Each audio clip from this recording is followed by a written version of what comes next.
despite TTD's strict ban on the drone cameras for security reasons. The drone crossed the Alipiri toll gate and reached Tirumala flying freely in the restricted zone. Following complaints from devotees and locals, TTD vigilance officials detained the person responsible.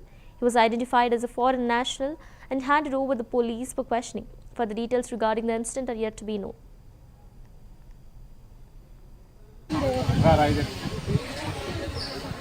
Okay, man.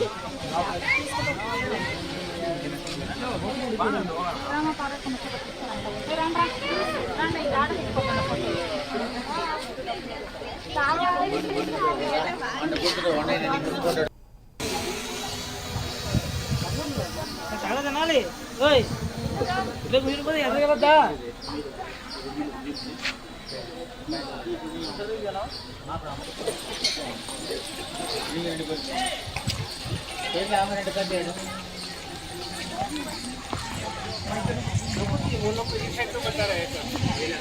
లేదు